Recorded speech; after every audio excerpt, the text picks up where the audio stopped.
Hello, everybody. Sorry, I'm a little bit late. I'm dealing with a lot of deals going awry at the moment, but no big deal.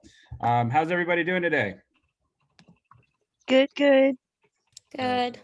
Good. Good. The alternative, absolutely. Okay, so let's jump into our numbers. How was everybody's weekend? Did you talk to any potential leads? Get any potential leads, listings? I am not on the screen to share yet. Give me a second. Hold on.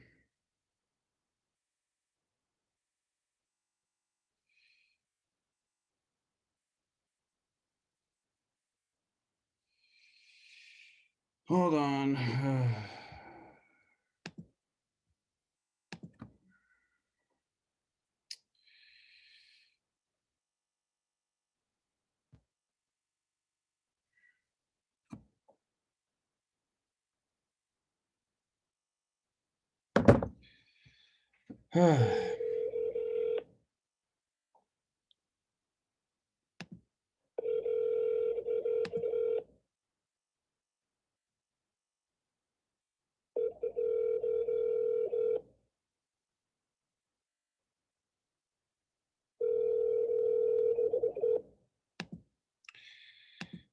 Okay, well, in the meantime, You have reached Keller Williams of Beverly Hills. good job, guys.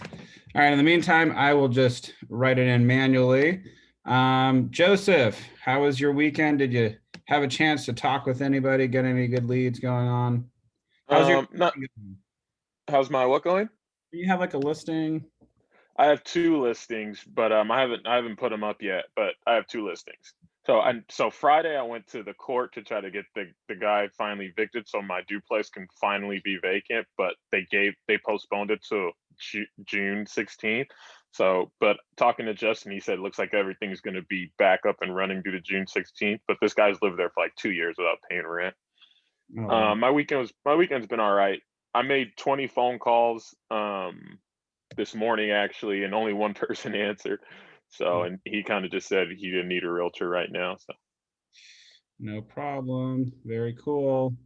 Hold on. Let me just, I think it's this one. All righty. Okay, cool. Janelle, are you new? Yes, brand new. Hey, welcome. How are you? Thank you. I'm good. Thank you so much. Awesome. So what we're doing right now is we're going over how many in the left-hand column per day, column B. This is how many calls or contacts we're going to commit to making every single day. And then over to the right of that would be how many per week. And then over on D, it's the actual amount of calls made versus the amount of contacts, because sometimes we'll find that there's a correlation between how many dials or calls or contacts we actually have to put out to actually make a two-way conversation. Does that make sense? Yes. Okay, and we're trying to just find what the actual is. Like, so for example, Joseph said, I made 20 calls and I only talked to one person. So if his goal is to contact 5 people a day, that may mean he has to call, 100 or something.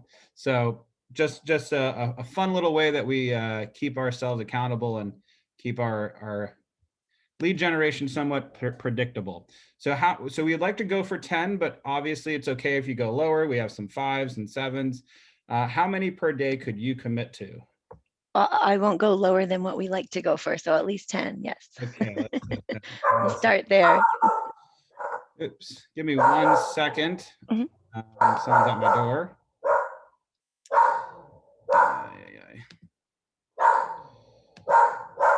Hold on.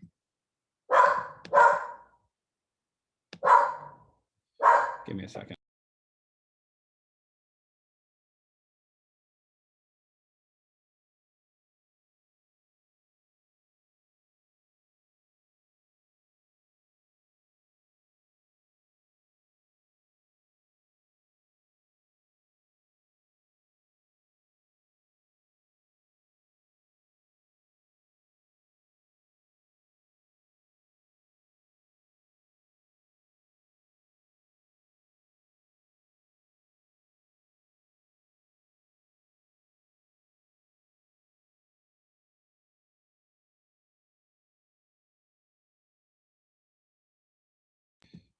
Sorry about that. That was annoying. All righty, so very cool. So Janelle, we will get back to you next week and see how many you do. Beautiful. Okay. Now let me get back to the screen share. Okay, all righty, who's next? Merrick. Yeah, so I actually did a lot of like in-person conversations with friends and family, and then also I had a couple doctor's appointments, so I was just talking with, like the nurses and people there. So I probably got about like 7 a day, I think. Very cool. It's a little. How Oh, sorry, what? many days has it been since we spoke? One Wednesday, I think. So 7, that's 535. Awesome. It's a little more difficult because I don't have like a license, so it's like I'm just kind of telling people that I see, but it's not really, I can't really, like say Yeah, that I can that's be okay. agent or anything, but It's good to just start somewhere, because then when you are licensed, you'll get in the habit of doing it. yeah. And hopefully you will have had a little bit of momentum and found something. So when you are licensed, you can be off to the races. Yeah. All right. Albert Kim.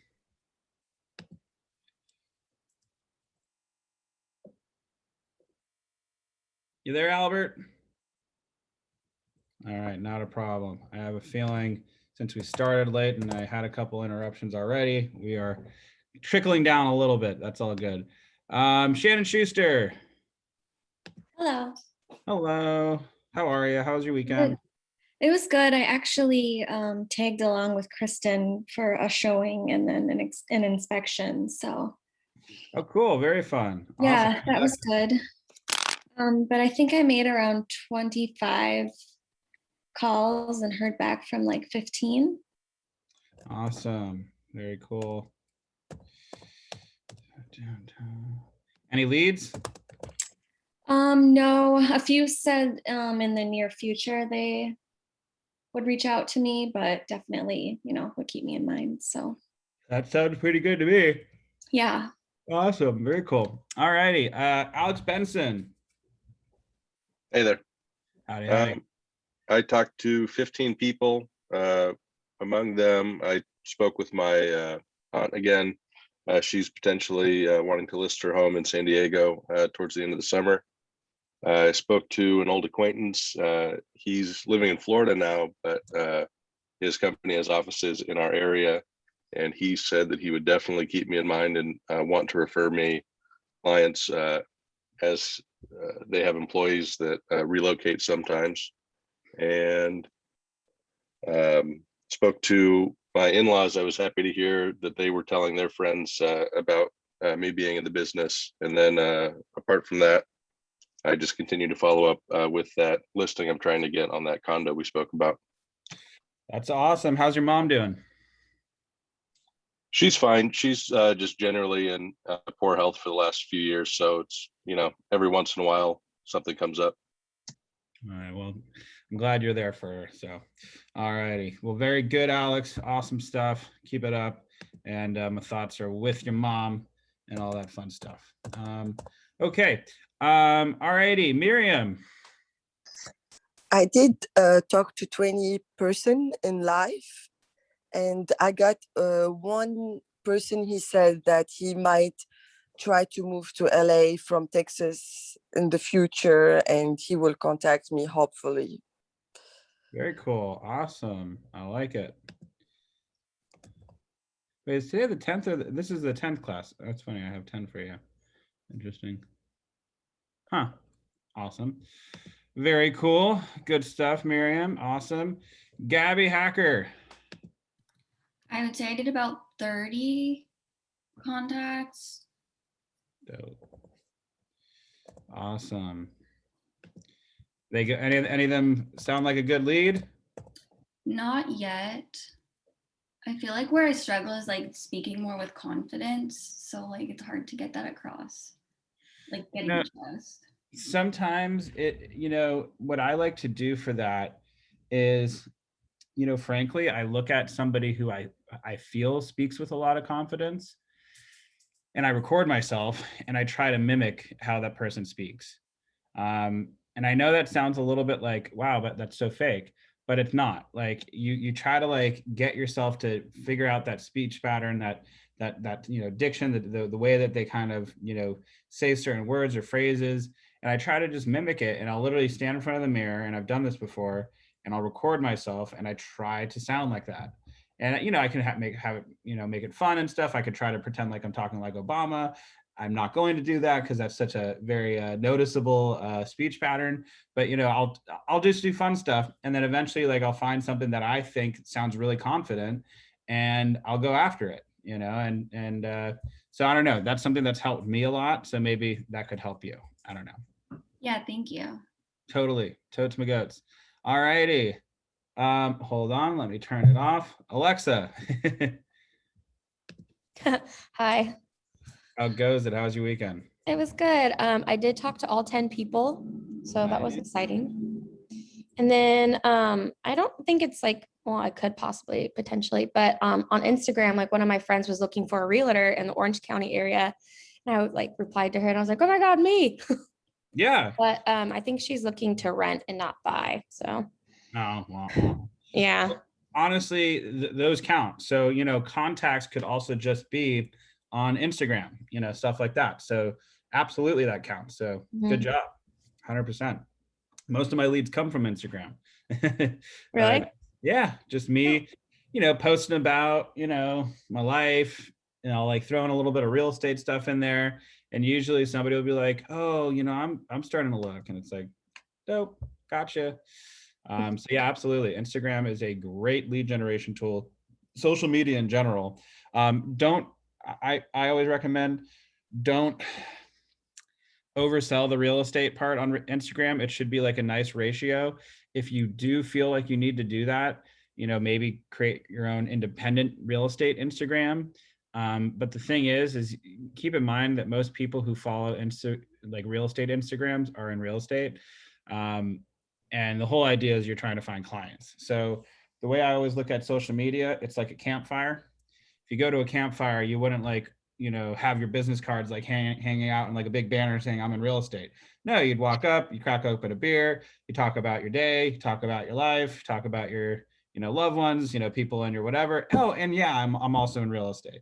So, think of Instagram as a campfire. Yes, talk about real estate, talk about your business, but don't, nobody walks into the campfire, with like a big like real estate sign. It would just be weird. Everybody would walk away from that person. So think of Instagram and social media the same way. All righty, very cool. Or unless some people do it really, really well, but that's because they're funny, and they do like topical stuff, like little like dance thingy majiggers because it's on TikTok, but it's like also about like real estate, and like yeah, that works too. But anyway. So keep all that in mind. It definitely works. Good job, Alexa. Awesome. Who else? Who else do I have? Felipe. Hey, how you doing, man? Oh, this weekend was kind of a kick in the butt, but doing pretty good. Pretty good. I will share my story about real estate perils with y'all in a little bit, but let's talk about you. How did your weekend go? Did you get any leads? Anything pan out for you?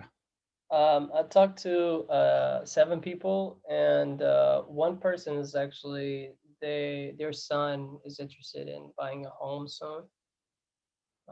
So yeah, that was my first, I guess, lead, which is pretty interesting. I asked him if he talked to a lender, and he said like yes, but a while ago. So I talked to the father, so he was like, I want to jump in on it with him to raise the possibilities of him being approved. So I'm Nice. gonna follow up with him. Yeah, that's definitely a lead. That is somebody who wants to buy. Absolutely, 100%. Nice. So definitely follow up with them, and don't sleep on it. One thing that we can do in real estate, which you will soon learn, is that if you wait too long and you sleep on it, it will go away. And it's very interesting. I'm literally on the verge of losing 2 deals simultaneously for no reason other than, you know, some interesting I have a family. question. Yes. So you were saying you don't really recommend to have a separate Instagram account for real estate? I don't think it's good to do. And I'll tell you why. I think I already did tell you why, but you know, frankly, I think it's like, let me ask you this. If your friend became an actor or an actress, right? And you're already following them on Instagram, they have like 1,000 followers, let's say, right? They never decided they were going to become an actor or an actress, but all of a sudden now they're an actor and actress. So they make a big post that says, now everybody go follow me on my acting Instagram page. And all it is them doing like monologues.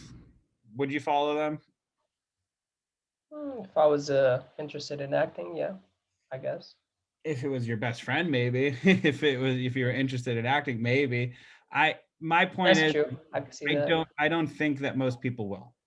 And you know, unless you really know how to make it like super fun and kitschy and like, you know, all these like little dance move TikTok things, and you know, you really are hilarious and like you're really making great content, and throwing in real estate to that, yeah, maybe it could work. But you know, I think that person, whether it was real estate or, you know, acting or modeling, you know, they would have had a great Instagram following anyway. So usually it's, you know, those types of pages, they're an obnoxiously good looking individual. They are very talented and funny. They probably should be an actor and actress, you know, and all that kind of fun stuff. Other than that, if you're just posting like pictures of houses, you know, it's good content, but like, you know, I think what honestly works better is coming from a place of being genuine and like having your own like page, you know, and talking to your friends and family, people who know, like, and trust you. And yeah, throwing in a little bit of real estate here and there. You know, I think it's like the 70-30 rule. Like 30% should be about real estate. The other 70% is like your day to day. You know, I went to this great restaurant. Look at this cool thing. Blah blah blah. Makes you seem more approachable and more human. But that's the way I go about it. Other people will tell you do it this way. Do a singular Instagram account. The Keller Williams model says you should have your separate business page. It should look extremely professional and all that kind of stuff. That's great. You know, I just don't happen to agree with it. And a lot of people who become very successful in real estate do that as well. So because I have like a lot of acting work on my page, and that's what's been about for a long time. So now for me to like conflict it with real estate, I don't know if that's a benefit or if that's a disadvantage. Yeah, I mean, I definitely think that for your instance, maybe it might. So again, there's no one size fits all, you know, in life, like period, you know. So if there's a reason why you would think that what I'm recommending wouldn't work, I'd probably listen to that gut instinct. You know, when I first got into real estate, I was like, you know, I really want to like door knock. Maybe that's the best way, you know, to, you know, get, I don't know, you know, leads or whatever. And my first office that I worked at, the manager said, yeah, I mean, I guess it could work, sort of, I guess. And he, you know, he kind of discouraged me from doing it. And eventually, like through trial and error, I just said, you know, screw it, I'm going to go door knocking. And yeah, that did help my business out a lot. So, you know, one person said that he doesn't really think door knocking works. Well, it's funny on him because it does work. So, you know, if you feel that one thing's going to be better for you, I think you should do it. You're ultimately the one in charge of how you want to dictate how your career goes. And if you feel, you know, more comfortable doing it that way, I think you should do it 100%. Well, thanks for sharing your experience though. Sure. Okay. Was that everybody? No, I didn't go. Who is this? Albert. Albert. There you go, Albert. I called you. Yeah, sorry. My headphones died, so. It's all good. All righty. How's your weekend? It was good. I mean, I have 4 possible leads. Nice. But other than that, 3 of them are leases, and one of them is a potential buyer. Nice. I like it. But for my numbers, it's 26, 23. 26, 23. Awesome. That's weird. Did I like redo a class once or something? I have no idea. Anyway, awesome. Very cool. Okay, anybody else not go yet? Go once, going twice. Awesome. Okay, so my weekend, it was very fun. It was my birthday weekend, which was awesome. But yeah, you know, one thing about time is of the essence. Happy birthday. Thank you so much. I appreciate it. Time is of the essence in this business. So if you get a good lead, you know, really follow up with them immediately. This is not like a business for the meek. You know, we really need to get after it. Like, you know, okay, great. You want to buy a house? Let's do this now. Hey, you want to list your house? Okay, let's put it on the market now.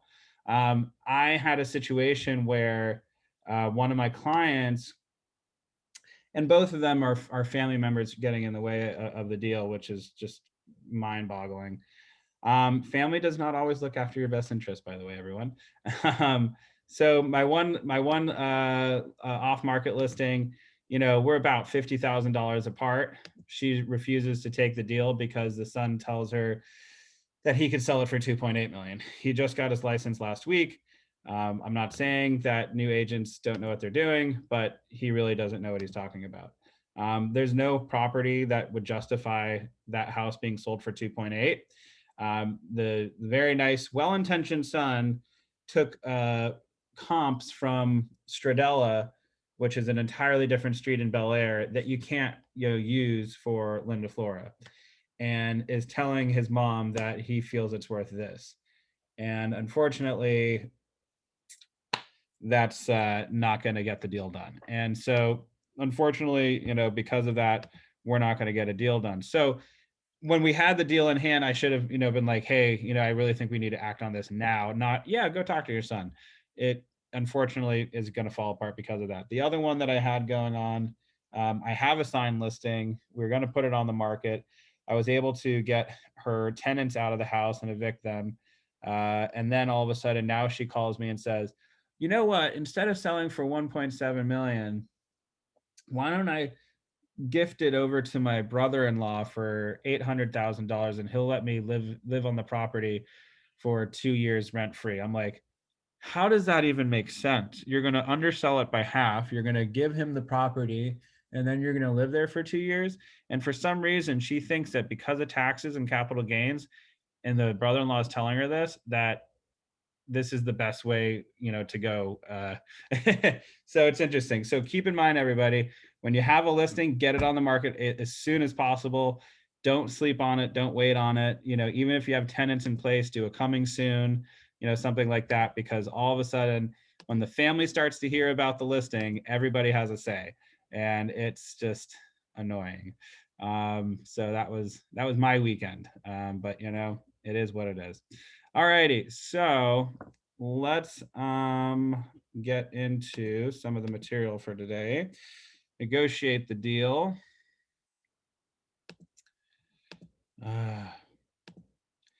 Sucks, doesn't it? Annoying. Okay. Okay, I'm gonna have, let's see. Albert Kim, could you read Get Your Head in the Game?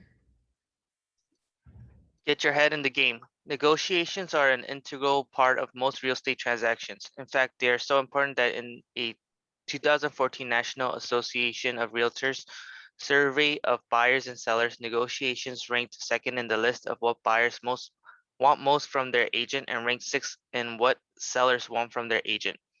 As with the offer process, negotiation is a pivotal point. It can literally be the deal maker or the deal breaker. Negotiations can actually happen twice during this contract process. 1, during the offer phase with the goal of getting a contract. 2, during the option period while under contract with the goal of closing the contract. After investing so much time and energy to move a lead all the way to an agreement and then to a sales contract, do not let a deal fall through now. Your ability to negotiate will directly influence your rate of contracts that close. Perfect. So, like the example I gave in the beginning of the class,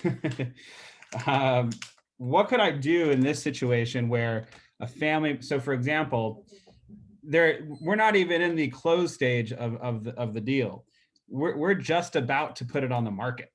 So how many, in reality, it says there's 2 times that we're going to have a opportunity to negotiate, but don't I always say that there's pretty much negotiations at every single step of the deal?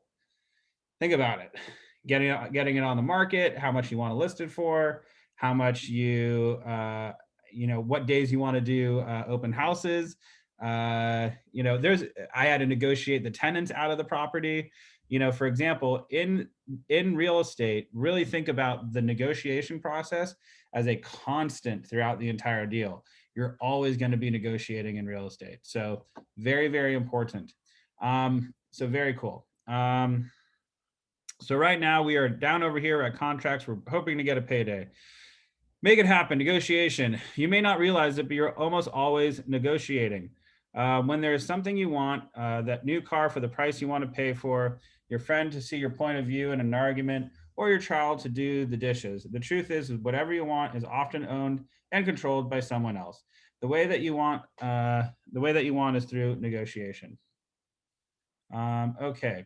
Negotiation, bargain, give and take, a process between 2 or more parties, each with its own aims, needs, viewpoints, seeking to discover common ground and reach an agreement to settle the matter of mutual concern or resolve or conflict.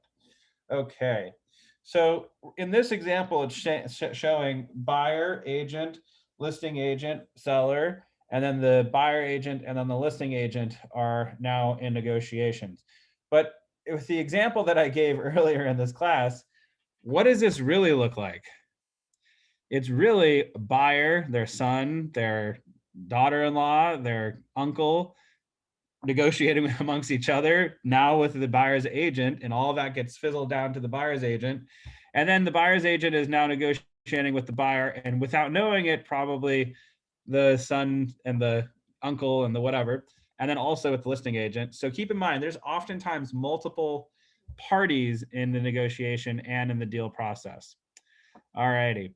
Okay, video. Watch the video on negotiating with Josh Anderson. Okay, let's do that. Hold on. Where did that go?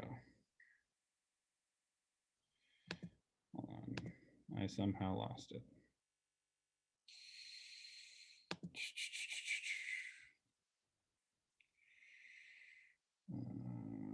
KW Connect.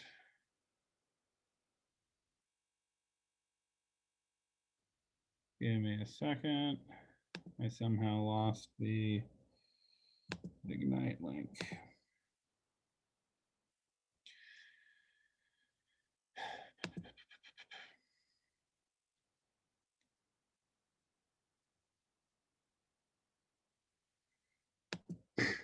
Okay.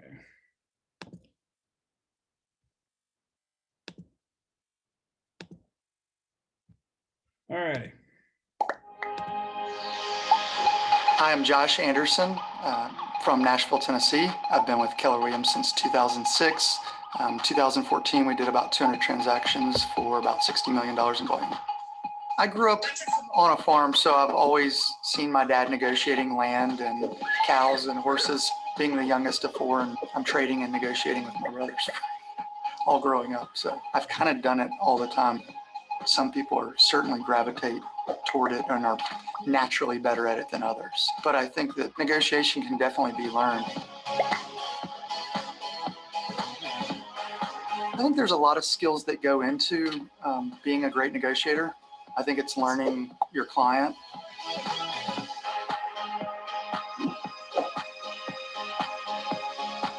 Instead of kind of assuming that you know what's important to them, really asking a lot of questions and letting them tell you what they need or want, and then speaking to the other agent and finding out what's most important to their client. And there's some agents that just don't give any. When I have an agent that I'm dealing with that's very tight-lipped, I just keep asking questions, and they give me information that they might not have otherwise given, whether it's a divorce or a death, or it's just they got relocated to some other city. And I think if you're really listening and being intentional and purposeful about listening, you'll find out exactly what's important to them or what they have to have.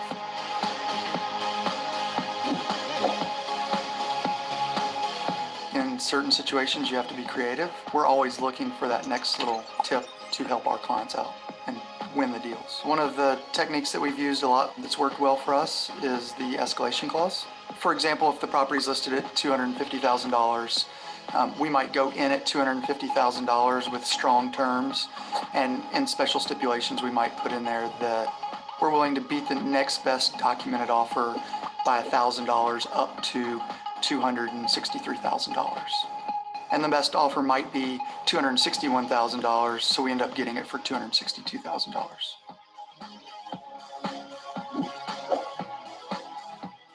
From a client standpoint, be willing to have a real conversation with your clients. It's not us just being realtors for them. It's us consulting and advising and really telling them, if you really want this property, here's what you have to do to get it. Everybody's got a different way of how they would negotiate. And networking with other Keller Williams agents around the country, the more you hear it, the more ideas you get. And then you end up gearing it towards you and what you think is going to work best for you and your clients. A lot of it comes down to experience. And I think the more deals you do, the more comfortable you get with it. If you can step back from every transaction and learn something, you're going to get really good over time. All righty. So negotiations, what's the most important part of the negotiation, in your opinion, from this video? Ask a lot of questions Yeah, and get ask to them know questions. your customer.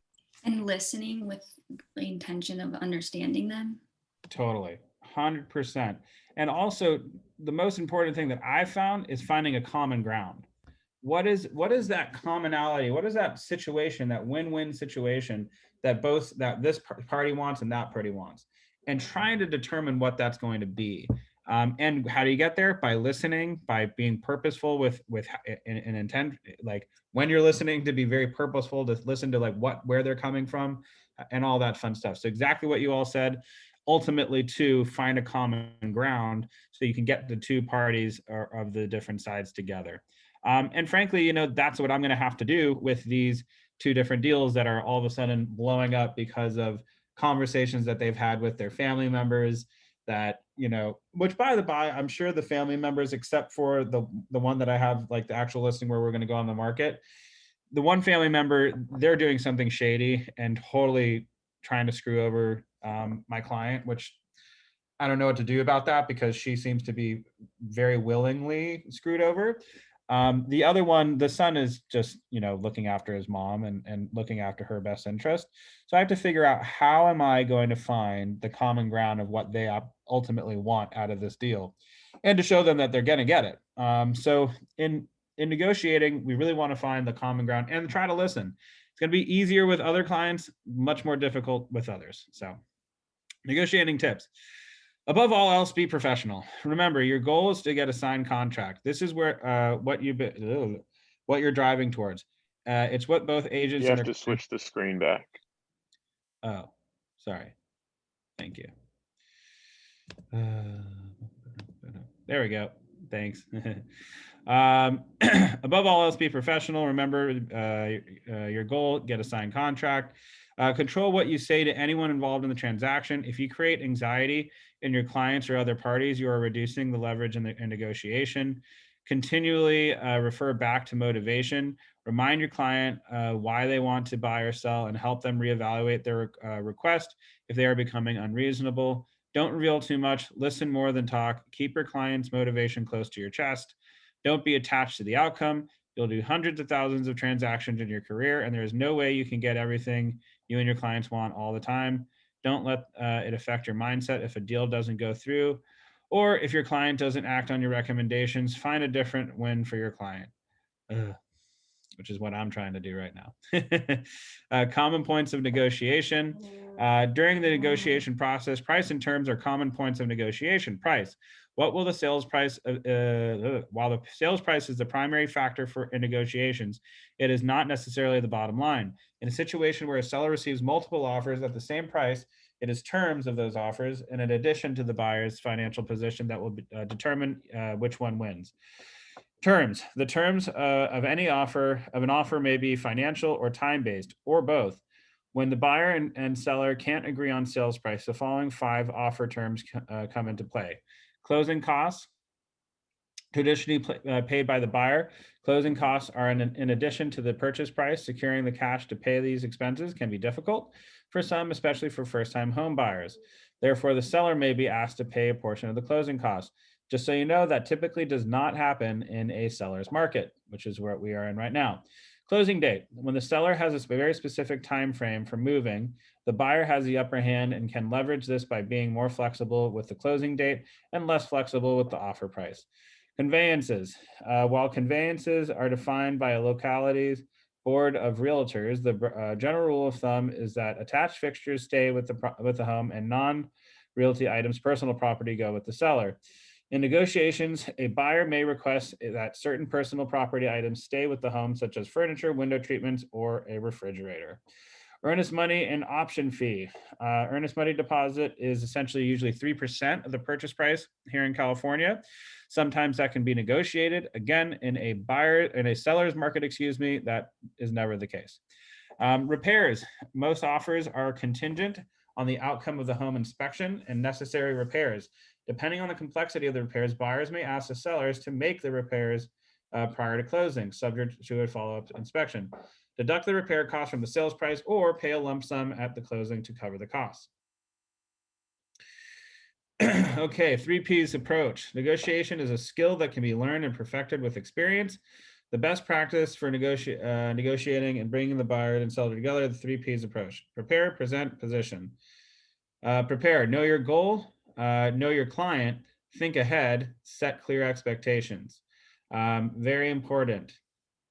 Be informed, obey the laws, and know the documents inside and out. All these are very important. When you're reviewing documents, it's much more handy when you can just go, oh yeah, page blah, blah, blah, blah, blah, the RPA, you'll see. And your client's like, oh, well, you really know your stuff. So very good. Your turn, prepare to negotiate. Okay, we're going to read the scenario below. Identify the key areas in which you need more information or certainty before you could confidently negotiate on your client's behalf. Write the 3 specific questions you would ask your client in the space provided below.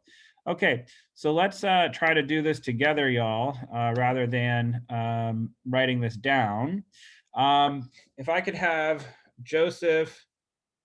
Here, let me read through this and then I'll pick because I think there's another scenario later in this that's 2 agents going head to head. Okay, you are representing a single buyer. Your client is renting her present property. Like any first-time buyer, she is looking to for you to guide her through the process. The asking price for the home she really loves is $175,000. The house appears to have evidence of a roof leak. It is listed as is and is correctly priced. Your client would like to keep her payments as low as possible since she still has a number of student loans to pay off. She wants to write an offer for $155,000. There has been quite a bit of activity on the listing. So what are some things, and maybe let's not do a specific person, but what are some things you would like to ask your client? So some important things, One, let's keep in mind what the important, aspects of this scenario are. She really loves a house that is listed for $175,000. It appears to have a roof leak, but it's also priced correctly in the market. What are some things, and she wants to keep her payments low, and she wants to go for a 155 offer. What are some things you would ask her? How did she arrive at 155? Absolutely. Let's try to understand why she thinks this is a good offer. Would she accept it if she was the owner of the house? There's a lot of competition going on right now, so that's a good question to ask. What are some other questions you'd want to ask her? How bad do you want the property? Sure. How bad do you want this property? 100%. Is there anything about the deal that you could do later in the deal? Maybe strategically. You could let her know she could ask for some credits. Absolutely. Yeah. Could she put in the price at 175 and then have someone go in and like look at the roof later? Oh, And then fuck. maybe like take that down from the price? I love it. Yes, that's exactly what I would probably try to do with my client. I'd say, hey, listen, we're a couple thousands off. You know, if we go in at 175, we would have an opportunity to try to negotiate down. Let's try to get into escrow first and then negotiate down from there. Sound about right? And they're like, oh, but what if they won't negotiate down? Then we'll have an opportunity to decide if we want to stay in escrow or not. We can then pull out of escrow as long as it is before our contingency period is up. Sound good? Sounds great. Awesome. Get the property into escrow and then negotiate down. That is absolutely a great strategy there, and some good questions to ask if that's what your client's willing to do. So good job. That was awesome. I think that was Alexa. So good job, Alexa. Move into the negotiation process by presenting your current offer to the cooperative agent and the listing agent and listening for to the response. Anyway, sorry, brain fart. Call the other agent. Let them know that the offer or counter offer is coming. Then invite them into the buying loop and in command. Again, we don't really do that. There's a lot of places where Keller Williams offices are like the only real estate office in the area. So maybe that might work there, but we work with a lot of other agents. So we'll just be doing emails with, DocuSign and all that kind of fun stuff. Anyway, let them know that the offer is coming in. Pay attention to the nonverbal cues. While it's not always possible or practical to make your presentation in person, face-to-face meeting allows you to analyze body language and facial expression. Otherwise, present your offer by the phone or listen to verbal cues. Now, depending on people, some people are going to feel great about you, coming over and meeting in person and reviewing the offer. It could be cultural. It could just be, traditional. Maybe they're older and they like things a little bit more formal. Maybe they're a different culture or something like that. And, sitting down for tea or something and having like little, snacks and discussing an offer, that might be great. For other people, they're going to just be like, don't waste my time. Just talk to me on the phone. Feel out your client, suss them out, see what they're more comfortable with, and go with it on that. Go with them on that. Okay, keep quiet once you present the offer. Sometimes it's really important just to look at somebody's body language and stuff like that. Also, if you're talking too much, you're going to miss the opportunity to hear some objections and some other things that the other person may say that are going to be very important. Listen carefully to what is important to the other party. Again, keep quiet so you can listen. Write down what they say to demonstrate that you are taking them seriously, and then move on. Stay calm and relaxed. Either party may have a strong emotional reaction to the price or other terms of the offer. Be a calming influence until they are able to see the situation rationally again. Remember, you are there as a representative for your client. Keep your emotions out of it. Focus on the customer's needs. Isolate the objections of both sides and offer solutions that will satisfy the other party while still meeting your client's core needs. Give your offer the best chance. Be confident and committed to your offer as you present it. Avoid indicating to the other side if you believe it is less than great offer for them. Awesome. Okay, so what are some nonverbal cues that y'all could think of? So face-to-face, positive or negative, on the phone, positive or negative.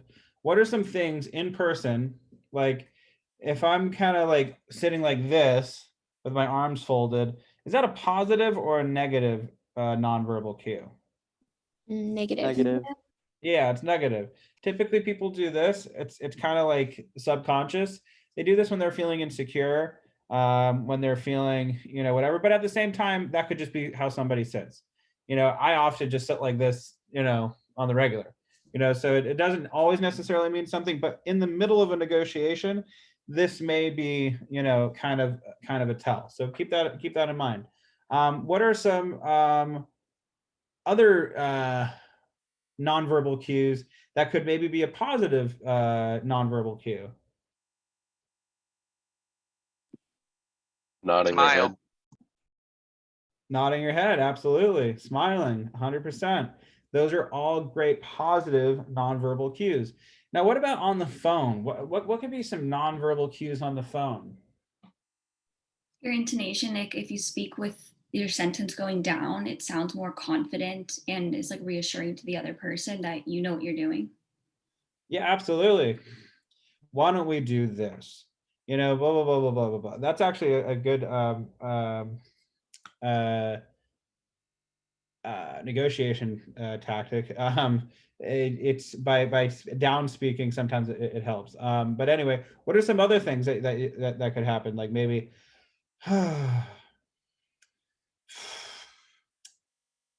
like, you know, any of those noises sound positive or negative? Sighs.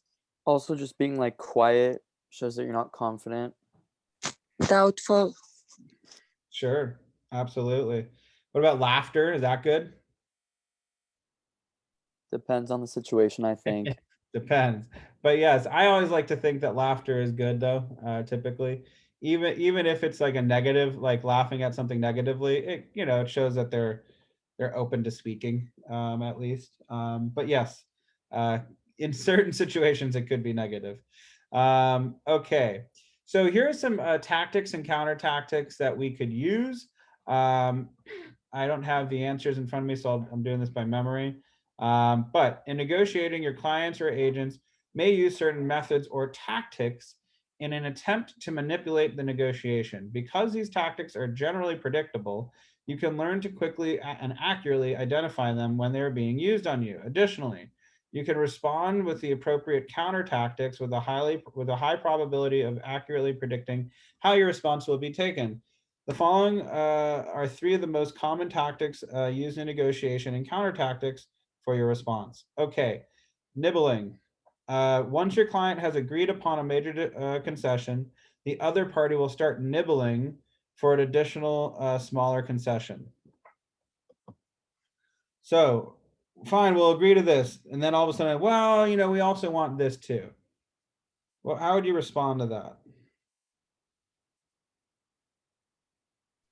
Remind I'm them sorry, that you what had was an the name? agreement. Yeah, well, you know, you can say, well, great. So is this more important than what we already agreed upon? Because, you know, if you want this, then we can, undo that. You know, fine, you can get that, but then we're not going to do the thing that we already agreed on.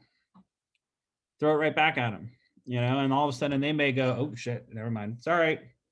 So that's definitely something you should do. Just throw it right back at them, turn around. Now, hot potato, the other party tries to pass the problem on to you.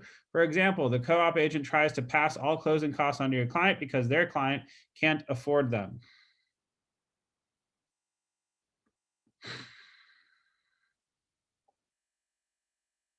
What are some things that you could think of doing over here? How would you counter that? You could let them know that you have to do what's in the best interest of your client, and that wouldn't be fair for your client. Sure, throw it right back at them, you know. And you can do that in many different ways, like the example that you gave. You know, but you could also just say, oh, okay, well, I'm from what I'm understanding is that you're saying that you can't do the closing costs. Well, you know, are you sure you're looking in the right price range? You know, throw it right back at them. You know, don't give in to that. Typically, though, like if that was the example, you might want to throw,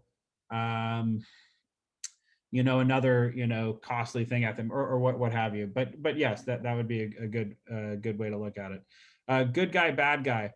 Two people working together, for example, the husband and wife, will take on opposing roles. One appears to be friendly and considerate, while the other behaves in a difficult or aggressive manner.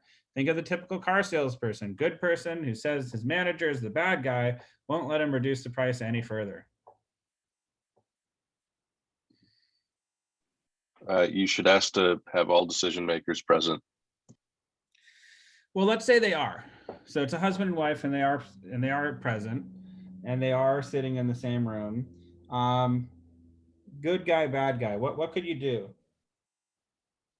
Speak directly to the bad guy. That's the decision maker, right? I would say speak directly to the good person. The one who's agreeable, you say, really, this is what you want to do? The person's been agreeable the whole time. It has a thing with cognitive, I think it was a cognitive dissonance. It's not cognitive dissonance anyway, but people typically want to stay within their behavior patterns. And if all of a sudden the bad cop says to you, we're not going to offer a cent over, you know, blah, blah, blah, blah, blah, blah. You turn over to the good cop and you go, wait, really? You don't want to go 10 cents more? You know, you don't want to throw that little extra in? Are you sure? Really? This is really what you want? And then all of a sudden you might notice that the good cop goes, hey, no, bad cop, stop. We want this. I'm sorry, we want this. Honey, stop, we want this. And you'd be very surprised at how all of a sudden that dynamic changes. But by meeting back with the bad cop, you're actually giving the bad cop more power. And sometimes you might think that they're the decision maker, but it's really the other way around. Interesting little tidbit there. But then again, Alex, you might be right. But I know that the book says flip it around onto the good cop. Acknowledge and affirm the common ground. Hold on one second.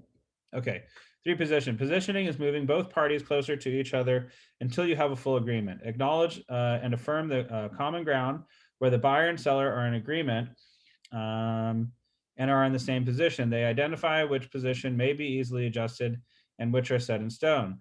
Ask what and how questions to better understand the other party's values and why certain things are important to them. For example, when you say, say you represent a seller who wants to close in 30 days.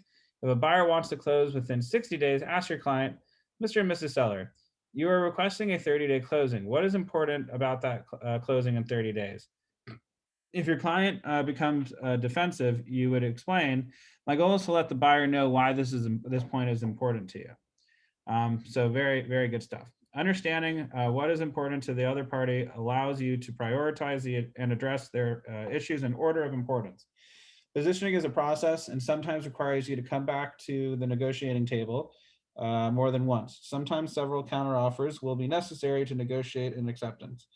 Know when to walk away. Sometimes the other side may refuse to give your client the win that they need despite your efforts. Knowing when and how to walk away can not only save your client from a win-lose deal, but it can sometimes jolt an unreasonable party into concession for fear of losing the deal. The key is to walk away without burning bridges, which can be very hard sometimes.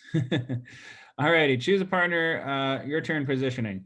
Choose a partner, we're gonna role play this. I'm gonna read the scenario, and then we're gonna have 2 people act as agents and try to find a common ground in this situation. Okay, the scenario. The property is a 4-bedroom, 3.5 bath.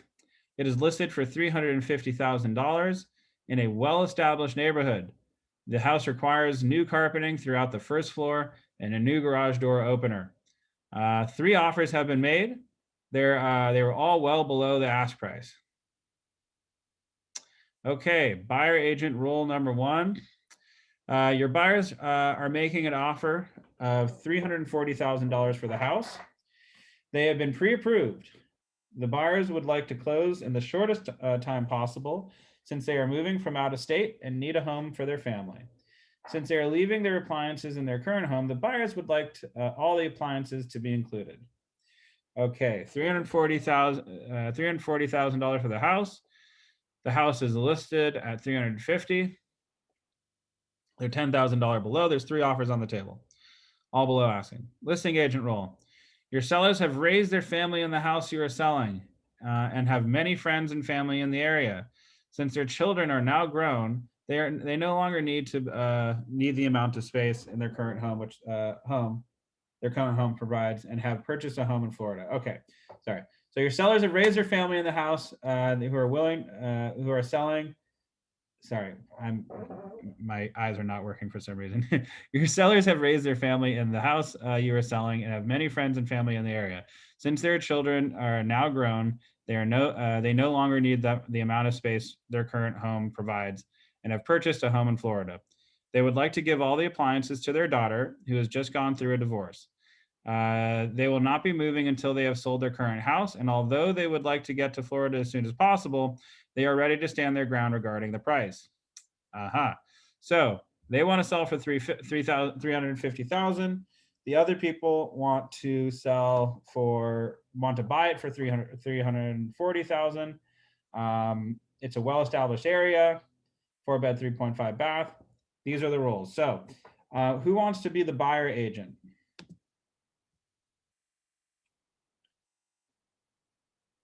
All right. I'll go. Okay, perfect. You'll be the buyer's agent. And who wants to be the listing agent? I'll be the listing agent. Okay, perfect. So again, Miriam, as a listing agent, you're going to try to negotiate for your sellers and get Albert to agree with you in some way. And Albert, your role as the buyer's agent, I think that was Albert who said I'll go. Philippe. Huh? Philippe. Oh, it's Philippe. Sorry, I was just. Albert could go though. No. I just didn't see. I couldn't see who said, but that's perfect. So Philippe, your role, you really want to get the house, but your clients only want to offer 340. You're $10,000 apart. Try to find a common ground to get the other side to agree, to somehow to agree. Okay, ready? Okay. And you guys go for it. Felipe, you start first. Okay, well, I have clients that are pre-approved for 340,000 for the house, and they're ready to move in as soon as possible. I need to talk to my client first and make sure that they agree with this price, even if I know that the price they made is perfect and this is what we all agreed for from the beginning. Gotcha. Well, time is of the essence for my clients. If there's if that's if we could have this process going as soon as possible, we could have a deal done as soon as possible. We already have so many offers, and I know that this house is very worth it and the price is perfect for it. Okay, if it's this might come off wrong. I don't know if I'm ready for this. No, it's all good. So let's try this again. I'm about to fight her. I'm glad you tried because I'm sitting this one out today. I'm observing, so good for trying. No worries. So Felipe, let me go ahead and take a stab at this one with Miriam. So Miriam, you're the listing agent. Hey Miriam, just wanted to say thank you so much for showing the property. Listen, my clients really love the property. They love the house. They want to offer $340,000 for it. They also want the appliances, and we have a 30-day escrow. Everything's great. We're ready to rock and roll. What do you think? I gotta take my client opinion first, then I will get back to you. I know that this property is very good for this price. And for which price? For my price or for your price? Because my price. Oh, your price, $350,000. Okay. Yes. Glad you were specific, because I was a little confused at which price you were referring to. I don't know. I think 340 is a great price, including the appliances. You don't think that they would be willing to negotiate? Absolutely, yes. Oh, they would. They are willing to negotiate. Yes, we can try. Okay, perfect. Well, let's go. All right. So let's say they're not willing to negotiate, just for giggles and laughs. Is there anything that's important to your clients that I might not be aware of that I could articulate to my buyers? I think they got a lot of offers, and this is not really what they're looking for. And every penny really important for them since they're moving very soon. Okay. Did they already buy something or? Not yet. They remember they did buy something in Florida. Okay. Yeah, they did. Okay, perfect. Awesome. So they already bought something in Florida. And is there anything else that's important to your clients that I might not be aware of? Like, for example, we want all the appliances. Is that something that's important to your clients? Yes, it is important. I see. So not only are we $10,000 too low, they also want to keep the appliances. Is that correct? Correct. Gotcha. What if we did this? We'll come up an additional $5,000. So we'll meet you halfway to your 10. We'll cut the difference. My clients will put in an additional 5, but we need to keep the appliances. Sound good? That sounds fair. Okay, very cool. So let me hear what your clients say about that, and hopefully we can make a deal. So what I was Okay. doing there is I'm not trying to be combative with Miriam. I'm trying to find a middle ground. And Miriam's trying to convey to me what her clients want and what's most important to them. So let's try to do that one more time. I'll be the listing agent in this scenario. And Joseph, could you be the buyer's agent? And let's try to find a common ground. All right. Hey, Jared. I spoke with my clients. They really love the property. They actually thought the price was really good too, but they think it's more worth 340,000. So we're gonna come in at 340. Can you present this offer to your clients, please? Yeah, I absolutely can, and I will. I just want to remind you, though, that in this neighborhood, nothing has really gone below 350. So, and then also, it's saying that you want the appliances, and I specifically stated in the MLS that we wanted to keep the appliances. Oh, you saw that. You caught that. Yeah, Yeah, my clients really like the appliances. And with a so they told me to throw it in there. Viking range and all Viking appliances and a Sub-Zero fridge. They're expensive. Yeah. Yeah, no, I agree too. But my clients really like the appliances, but they still weren't they still don't like the price. And they feel that, you know, if the price was really that fair, then it probably would have already been off of the market. So they want to try to come in at 340. That's kind of what they can afford right now. And, you know, present it and let's see what happens. So I just presented it to them. They came back and they said, not even to counter, but I want to give you an opportunity here. Listen, the appliances that you want have a value of almost $10,000 just by themselves. So is there anything that we could do, to maybe, offset that, to maybe, come up a little bit, and that way I could negotiate with my side to see if they'd be willing to do away with it, or maybe you can, say, we can keep the appliances, and maybe we can do a credit for something at close of escrow. Well, I appreciate you trying to work with us, and my clients really did like the appliances. So let me talk to them. I think we could try to find some common ground, either, you guys giving us the appliances and a little bit of, or we do a little credit instead of the appliances, or coming up a little bit on the price. Maybe that could work. But let me talk with them and see how they're feeling. So if you were, for example, to raise your loan limit amount up to $350,000, that's only $10,000. So I think that would be like a net of like $2.50 a month, or maybe $5 a month more. Do you think your clients would be willing to pay $5 a month more for all the appliances? I think they would be. So let me talk with them and see. But if they're not willing to do that, do you think that your client would be willing to give us something back in credits, or, in terms of, maybe raising the price a little bit, but giving us back some money in closing costs, just so So I can have something to take back to them to make them a little bit happy? Because sometimes they're a little finicky. sure. Well, how about this? We'll keep the range in. You keep the Wolf or Viking range. We want to keep the refrigerator, and you could also keep the dishwasher because they're kind of built into the thing anyway. So why don't we just do that? You can have the dishwasher in the range, but we want to keep the refrigerator and the washer and dryer. Sound good? I mean, it sounds good to me, but my clients really like the refrigerator. So that was kind of the main thing they wanted. So you're saying that we would keep the you would take the refrigerator, we would keep the range, and we'd keep the dishwasher, and the price would be 345, or what were you thinking that your clients would be willing to take? Yeah, let's do 345, and then we'll split the appliances. That sounds good, but do you think that maybe we could, you guys could take the dishwasher and we could keep the refrigerator? They really like that refrigerator. Let's make a deal. Let's do it. All right, let's get it done. Thanks, Jared. I'll talk to my clients and I'll let them know that Sounds what you're willing to do. perfect. Appreciate you, man. Thanks. Absolutely. So yeah. Nice work, guys. Thank you. So Yeah, good job.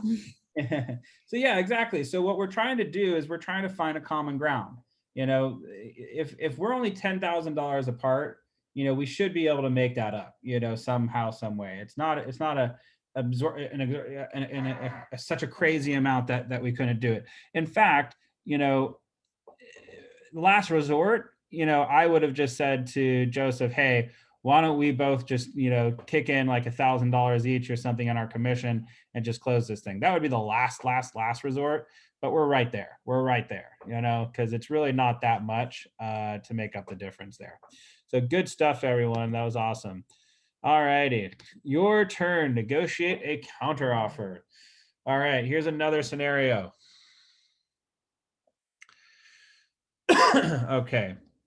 Buyer's agent scenario. Your client has found a house that they love and is it in a neighborhood that they want. It is at the top of their price range and does need some work with updating the kitchen and master bathroom. Your client makes an offer on the property and the seller agent says, I must warn you, excuse me, that we have gotten several offers and your offer is pretty low. Listing agent scenario. Your sellers need to move within 45 days due to a job transfer. You feel that they have priced the house competitively. You are aware that the house needs updating, but the sellers don't see the need because the house was just fine for them. There have been multiple offers. The other offers are still standing, but the timing may not work for your seller. And the latest offer is lower than the asking price. You have let the buyer's agent know, I must warn you, we have gotten several offers and your offer is pretty low. What would we do in this situation? All right, so let's do Janelle and Alexa. Do it. Absolutely. Come on, it'll be great. Janelle, you'll be the buyer's agent, and Alexa, you'll be the listing agent. Take a second to read your positions, and just let us know when you're ready to go. Take your time.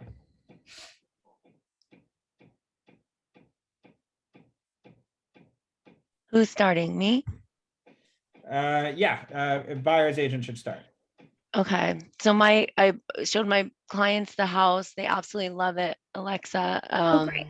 They made an offer on it. They want to get into it right away. It is at the top of their price range. And I did, they did notice and make some comments about it needing some updating ultimately. But I just like to, you to offer them that. Okay, I know that we have gotten multiple offers so far, and you are the lowest offer that we have received. So is there any way that your client could maybe meet in the middle somewhere? I do know that they are trying to move pretty fast and get this done. Your clients right now they're trying to get out of there pretty quickly, right? Right. What's stopping them from their other offers that they've gotten that are higher than this one? You know what? I just don't think that they have like the right family or anything. I know that they really want someone who's in love with the neighborhood and maybe has kids. Right. My clients love to find the right family. Trying to find the right family. So they're just trying to find someone to connect to the house. They've got a sentimental connection to the home. Right. I see your hand up, Jared. Yeah. So, okay. One thing I just wanted to let everybody know, we can't let other agents know that our clients may do that by Alexa, who might say, oh, we just want the right family. We can't we can't legally do that. So legally we can't. Okay. Never say that to another real estate agent, because you don't want to get into like a situation where it's like, well, that family doesn't fit the neighborhood. Right. Oh, okay. So it sounds a little bit like, well, what do you mean? What's wrong with that? Right. Yeah. Now that you say that, I'm like, okay, that wasn't. Yeah. So just the terms haven't been right. And remember, Alexa, it's the terms that might help. A lot of the Okay. people, their timing is not working. And that's something that we want the other side to know if they're making an offer, because that's an area where maybe we can negotiate on. All right. Okay, so the timing isn't working right now. Okay. Well, I mean, let's see what we can do about it. I know this is at the very top of my client's price range, and I know that they have, some concerns about updating it on top of that. So trying to get a little bit more out of them might be a hard sell for me, but I don't know if you offer it to them and maybe see how they feel about it and get back to me. Yeah, I I'd really definitely will. appreciate it. Was there anything in specific that was really important to you that needed updating? I think the kitchen and the master bedroom were primarily Mhm. the main points of concern, probably the kitchen more even than the master. Okay. But the main thing was that we are at the top of, would I say that? Would I tell them I'm at the top of my clients? Yeah, that's okay. Yeah, that's not a bad thing to say, right? If Doesn't it's- sell them if out in it's any way. true. Yeah, absolutely. Okay. So yeah, I Okay. mean, I don't feel like I have a lot of room on this one to say too much more. It's the top of their client. But what about timing? Well, is timing my issue, right? Well, yeah, it is, because they want to move within 45 days, right? Mhm. Yeah, But well, what what but about yours? they have other offers that are better though in this, right? Yeah, That's but what we said, maybe it's not price that matters to them. They need to move in right? a certain amount of time. Is that right? hmm Yeah. Your seller needs to move within 45 days due to a job transfer. Buyer's agent, Got it. you could maybe, I don't know. Try to offer a quick close. Oh. They're pre-approved. We can get this done within 30 days if we work together Hey. on it, Alexa, and Okay. let's see if we can make it happen. Yeah, I definitely know that they are trying to move rather fast, and if you are pre-approved, that's great. I can definitely ask them possibly maybe going lower because I know the kitchen was something, but that timing is really important. So I can present that offer and see what they say. Beautiful. Appreciate it. What'd they say? I'm just kidding. They I'm said good. Yay. Awesome. So in Done.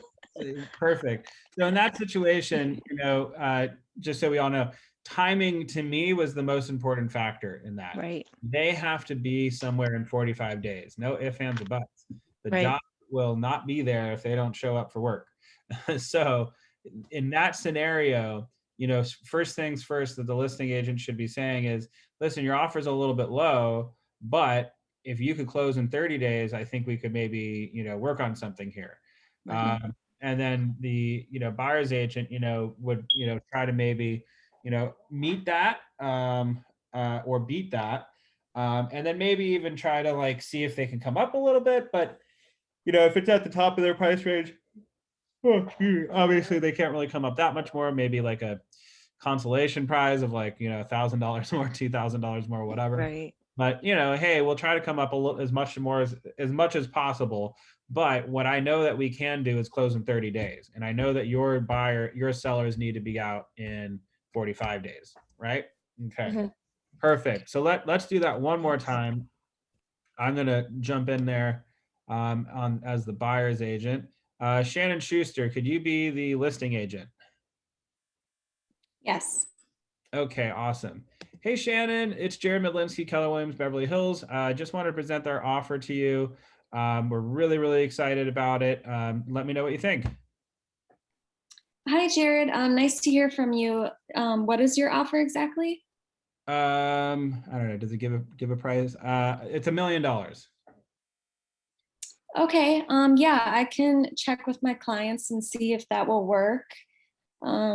It's really important to them that they move within 45 days because they're transferring to a new job in another city.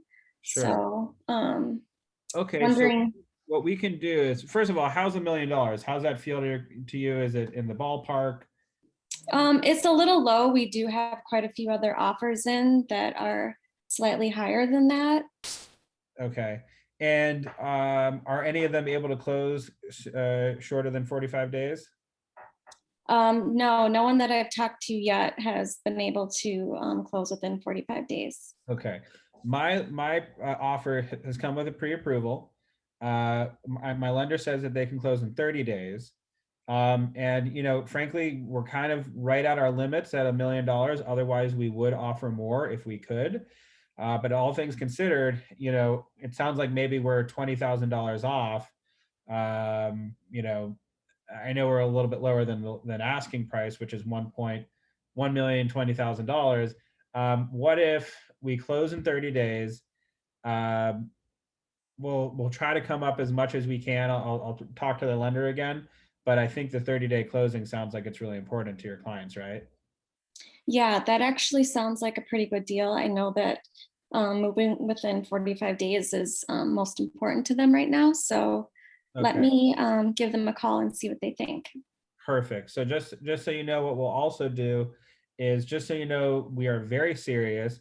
We're going to remove our inspection contingency, and we're also going to remove our loan contingency because our lender is very, very confident. So all we need to do is make sure it appraises, and we pretty much have a done deal. Awesome. That sounds amazing. Let me talk with my clients and I'll get back to you. Awesome. Thanks so much. So yeah, you know, Nice work. very, very good, Shannon. That was awesome. So yeah, we're trying to find a common ground. Obviously, my people can't come up too much.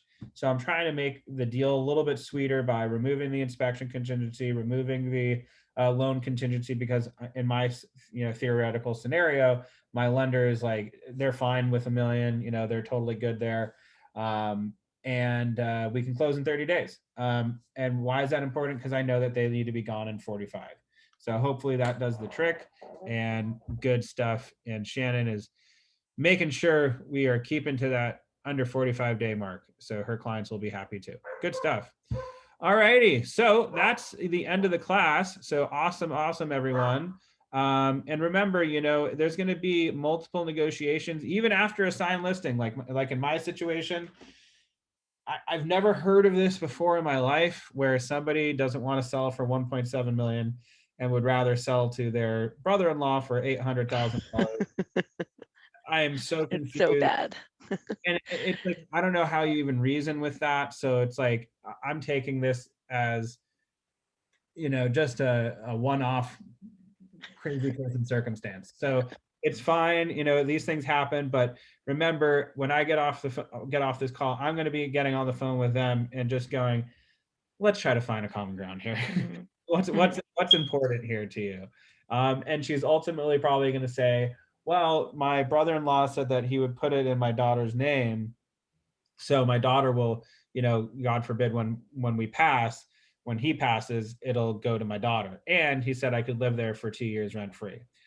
What I'm going to have to try to do is find a common ground, remind her that even with capital gains and commissions and all that, she's still making a lot more selling it at 1.7 than selling at $800,000. That even if she does have rent free for 2 years, that's, you know, market value rent is $5,700 a month.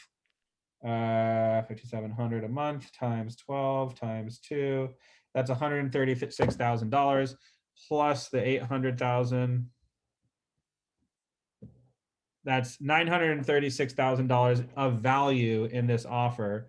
I need to remind her that even if capital gains is at 15%, and she sells at $1,700,000, I'm going to subtract the $1,700,000, subtracting 5% for commissions. We're at 1.615 minus 15% is $1,372,000. We're almost $400,000 in favor of selling it on the market.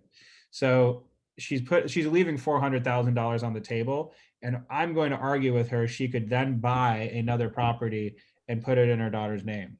Right. You know, and still have $400,000 left over to play around with. So I have to somehow massage this into her. Listen, I know that she went through a divorce. I think this is her way of trying to, you know, be attached to her ex-husband, possibly. I think there's some emotions involved there. I think that, you know, I think that she's just scared. And I think that, you know, she wants to feel close to her previous family. Unfortunately, after the divorce, you know, sometimes people feel like they're now being exiled from the family and, you know, whatever. So who knows what's going on, but I'm going to try to find a common ground with her on that. And so that's even after a signed listing agreement. So keep in mind, there's going to be negotiations no matter what is happening in the deal at all points of the deal. So, you know, always come with, you know, curiosity, listen more than you speak. Try to find a common ground so it's a win-win. And when people are being unreasonable, remind them of what their ultimate goals are. And, you know, that's all we can really do in those situations. And obviously, sometimes you get the crazy ones. So it is what it is. Anybody have any questions before we go? No, that was great. Thank you so much for your time.